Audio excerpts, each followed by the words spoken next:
The Oklahoma City Thunder, fresh off an NBA championship, are spending big this offseason, spending nearly $800 million to extend SGA, Chet Holmgren, and soon Jalen Williams to massive contract extensions. And this has caused a bunch of people to wonder, is this actually the beginning of the Thunder falling apart? And I know that might seem strange. They're extending their best three players to massive contract extensions. Those guys are all still young, but this is the reality of the new NBA. They've put new rules into place that make it extremely difficult to keep teams around long term when you're spending this much money on the core of your team. Just this offseason, we have seen multiple teams around the league, in some cases championship level teams like the Boston Celtics, tear down their rosters in an effort to cut costs because it's so difficult to maintain your team because of the restrictions the league has put in from a team building perspective for spending so much money. You're going to see terms thrown out there like the second apron and the new CBA. Essentially what it means is if you spend a bunch of money on your team for multiple years in a row above a certain threshold, there are actual roster building restrictions put into place. Your draft picks move around. You can't sign certain guys. There's a ton of restrictions on what kinds of trades you can make. It makes it unbelievably difficult to have any kind of flexibility. And a bunch of teams, like I said, even the Boston Celtics that won the title just 2 years ago, are tearing down their teams as a result. And so the question, of course, becomes, isn't this just going to happen with Oklahoma City? They're spending so much money on these guys. How are they possibly going to be able to keep them all around? And inevitably, they're going to look exactly like the Celtics have this offseason.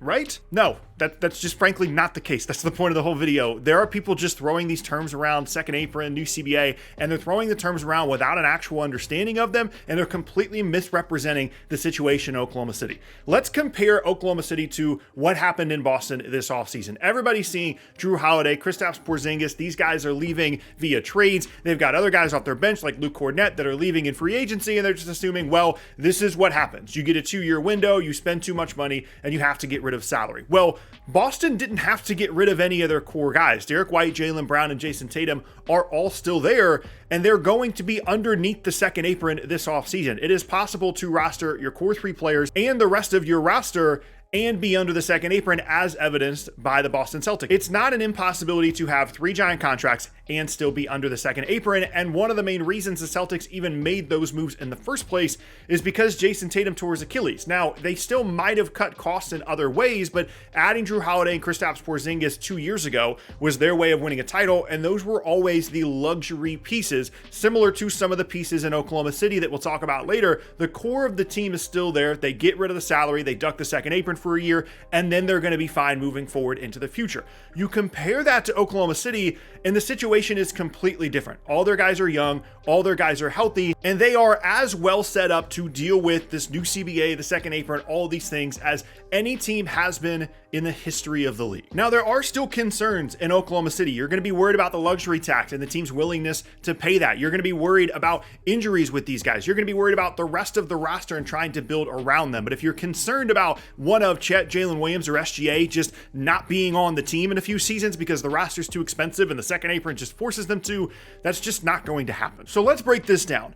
I would encourage everyone, when these contracts get announced, when you see these massive numbers, SGA signing for like $285, Devin Booker signing for like $75 million a year, I would encourage you to shift your mindset when you see these numbers and think about how much these players are getting paid, less in terms of how much money they're making, but in terms of the percentage of the salary cap. Because the reason these player salaries are increasing so much, and we're seeing guys on maxes make $70+ million, is because the NBA salary cap continues to grow. If you go back like 20 years ago, the NBA salary cap was like $45 million total. That was the salary cap for your entire roster. Now it's like $150 million. So even though we're seeing guys make even more than the total cap was 20 years ago, there's a reason for that. And that is because ever since the NBA has implemented a max contract system, there is a maximum amount of money that a player can sign for. There have been percentages built into those contracts in terms of the percentage of the salary cap you can sign for. SGA is a perfect example of this. He is going to make either 30 or 35% of the salary cap on his max deal because that's what the rules say. This massive number that you're seeing is implemented by the rules that are put into place. So let's put 30 to 35% over there for SGA's contract. Then you get to Chet Holmgren. He's signing for 5 years, $250. Wow, that's a lot of money. It's 25% of the salary salary cap. That's what Chet Holmgren is eligible for. Jalen Williams, same thing. As of the recording of this video, he hasn't signed an extension. I'm anticipating it's going to be very similar to Chet's. Also, 25% of the salary cap, right? There are ways in which those guys can actually bump those up to 30% if they win an MVP, if they win Defensive Player of the Year, multiple All-NBA teams. So maximum, we're looking at 35, 30, and 30% of the salary cap. So that is 95% of the salary cap spent on just those three players, which seems like a lot, right? And it is, as evidenced by how massive these individual numbers are. But when you frame it as the percentage of the salary cap, it's actually much more reasonable to understand how you're going to build out the rest of the roster, because everybody's concerned with Oklahoma City with the second apron. That's the big boogeyman out there for any kind of team building situation, is you really need to avoid the second apron. Well, there's two things on that. One, yes, you need to avoid the second apron, generally speaking, but really you need to avoid being it for multiple years in a row. That's why the Celtics are ducking it this offseason. That's why teams try to avoid it so much, because they don't want to be in a situation where they're in it 3 out of 5 years, because that's when the most strict penalties come in to limit your roster building flexibility. And the other kind of misconception here is we're talking about 95% of the salary cap for just these three guys, right? But that's the salary cap, not the second apron, not the luxury tax. This season, the second apron is $50 million more than the salary cap. So even with those three guys taking up basically all the cap, you still have $50 million to flesh out the rest of the roster before you even get to the second apron, and you are allowed to go over it. You don't want to be over it 5 years in a row if you can help it. It's still not the end of the world, but it's something that pretty much every team tries to avoid. But it's that far away, even when accounting for these massive contracts that Oklahoma City just signed. So why is everybody freaking out? Why is this such a big concern? Well, it's because these other teams around the league, the Celtics, other teams, are not as well built to get the rest of the roster figured out around those three guys, with such a limited chunk left of their payroll in between what these three guys are making and the second apron. And that is what makes this situation in Oklahoma City so unique. They have so much depth on this roster, and cheap depth, that they're going to be totally fine. Are they going to be as good as they were this year? Are they going to be as good next year and the year after as they potentially could be without these rules in place?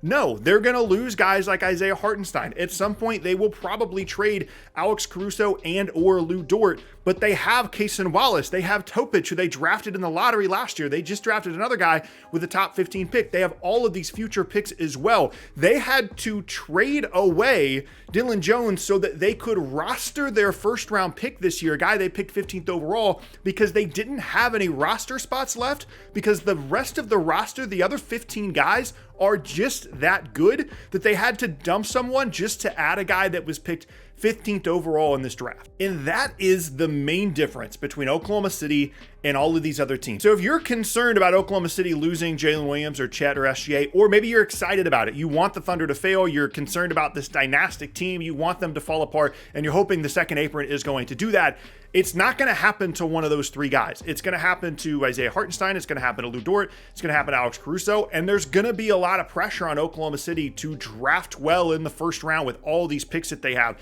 and get complementary guys. But this is a team that has proven they can draft extremely well. Jalen Williams was like the 12th pick in the draft. Cason Wallace is really good and is going to be someone that's going to help them over the next couple of seasons. And if they don't want to pay Cason Wallace, if they're like, you know what, we can't afford to add him, they can flip him for another first-round pick or 2 first-round picks and then draft more guys, keep guys on that rookie scale, and just continue to re-sign guys at the back end of the roster like Aaron Wiggins and AJ Mitchell on super cheap contracts. They are planning for their roster to be expensive around Jalen Williams, Chet, and SGA, and the only way you can do that and also either avoid the second apron entirely or avoid it in terms of going into it 5 years in a row is the rest of the roster has to be really cheap. It doesn't mean the rest of the roster is going to be bad. It just means it has to be cheap. And I think that's the big misunderstanding with what's happening in Oklahoma City is people are throwing out these terms about the second apron and about the CBA without an actual understanding of what they mean. There's no rule in the CBA that says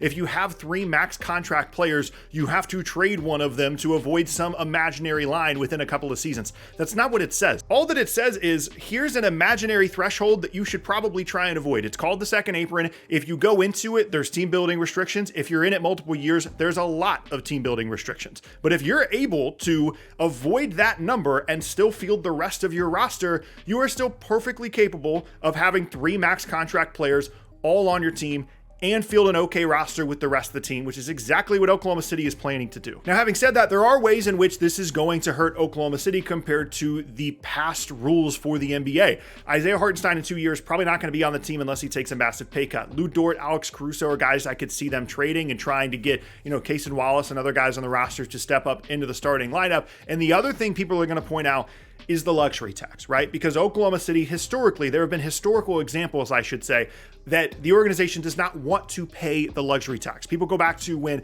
Kevin Durant left the first time. Part of the reason he left is because they traded James Harden. The team wasn't as good, and one of the reasons they traded James Harden is because they didn't want to pay him a bunch of money and thus be in the luxury tax. There's a lot more nuance to that situation that I've already talked about in the past, but that's kind of the short version, right? Is Oklahoma City has been a little bit allergic to paying the luxury tax historically. The problem is, that's just not true. They have been, in the modern era, more than willing to pay the luxury tax. From 2014 to 2019, they went into the luxury tax 5 of 6 seasons, and in one of those years, this is without Kevin Durant, this is in 2018, they were the most expensive team in the entire league in terms of their luxury tax bill. So I don't think this is an organization that if they have Chet, SGA, and J-Dub at the center of their team, they're winning 60-plus games and competing for titles, they're not just going to look at that and say, well, it's time to trade Jalen Williams because all of a sudden we don't want to pay the luxury tax. That is a myth around this organization that simply just doesn't exist. It's just not true. It's not factual. If you look at their luxury tax history, they are willing to pay the tax, and they were willing to pay the tax for a team that was kind of the definition of mediocre in the Western Conference with Russ and Paul George. I would imagine they'd certainly be willing to pay a bunch of money for this roster as well. The only other real concern here is these rules definitely do put a lot of emphasis on players on your roster being worth the contract you have signed them to, right? Like, it's very difficult to build a highly competitive team with just $30 million on your cap that's just not doing anything. And the concern with that would be injuries, which Jalen Williams and SGA have both proven to be extremely durable, but Chet would be the concern, right? He's skinny. He's had 2 freak injuries bookended by playing 82 games in his second season, but he's played like 114 regular season games in the NBA. And if he gets hurt, all of a sudden they're not as good. It's just J-Dub and it's just SGA. And all of a sudden you've got a guy making $50 million on your roster that is just either not good enough or hurt all the time. And that's absolutely a concern. But there's no scenario in which they were just going to let Chet walk. He's one of the best defensive players in the league. He's still really young, and he's got plenty of room for improvement on the offensive end of the floor. So they were always going to sign Chet to this number, and you can't necessarily project injuries for a guy that does have a fully healthy NBA season in his past. The last thing that I would point out, the thing that no one talks about, is the new rules that have been implemented, the CBA, the second apron.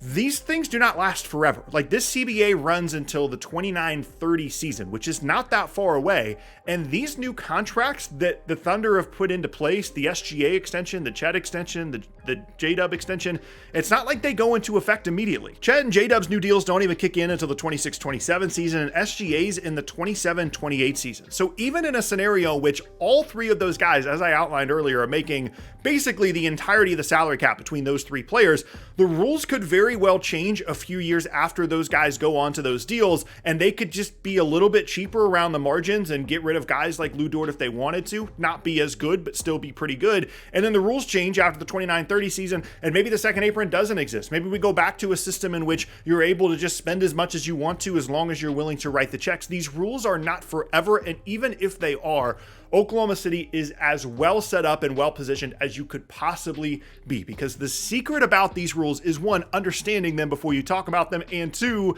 having cheap depth. If Oklahoma City drafts well the way they have over the last couple of seasons and retains back of the roster depth and talent the way that they have over the last couple of seasons, there is absolutely nothing in the CBA and the second apron in anything that restricts them from paying SGA, Chet, and Jalen Williams as much money as they are paying them. There is no mystery rule in the CBA that says you can't do that. It's absolutely possible, and I think Oklahoma City is out to prove that over the next couple of years.